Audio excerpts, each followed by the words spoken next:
কুমিল্লা নগরীতে মা মেয়ের রহস্যজনক মৃত্যুর ঘটনা ঘটেছে। রবিবার দিবাগত রাতে কালিয়াজুড়ি এলাকার পিটিআই মাঠ সংলগ্ন নীলি কটেজের দ্বিতীয় তলায় এই ঘটনা ঘটে। নিহতরা হলেন কুমিল্লা বিশ্ববিদ্যালয়ের লোক প্রশাসন বিভাগের তৃতীয় বর্ষের ছাত্রী সুমাইয়া আফরিন রিঙ্কি ও তার মা তাহমিনা বেগম।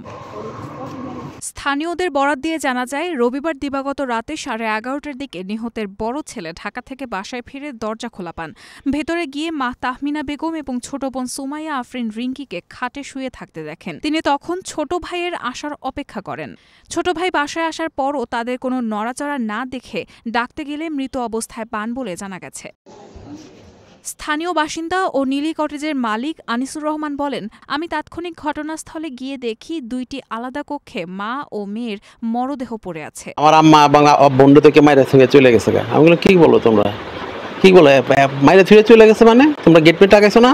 তারা কাইতে ছিল আগে, তারা হ্যাঁ 2 ঘরে 2 জনের 2 বিছানা 2 ঘরে। এদিকে ঘটনাস্থল থেকে পাওয়া সিসিটিভি ফুটেজ থেকে দেখা যায়, ঘটনার দিন রবিবার সকাল 8টায় সন্দেহজনক এক ব্যক্তি নীলি কটেজের দ্বিতীয় তলায় ভাড়া বাসায় প্রবেশ করেন। বেলা 11টার দিকে তাকে বাসা থেকে বের হতে দেখা যায়। তবে এর কিছুক্ষণ পর সকাল 11:30টায় আবারও বাসায় ঢোকেন অজ্ঞাত সেই ব্যক্তি। দুপুর 1:30টা পর্যন্ত ফুটেজে তার বের হওয়ার কোনো দৃশ্য পাওয়া যায়নি। জানতে চাইলে কুমিল্লা কোতোয়ালি মডেল থানার অফিসার ইনচার্জ মইনুল ইসলাম বলেন, রাত 2টার দিকে খবর পেয়ে আমরা ঘটনাস্থলে গিয়ে লাশ থানায় নিয়ে যাই।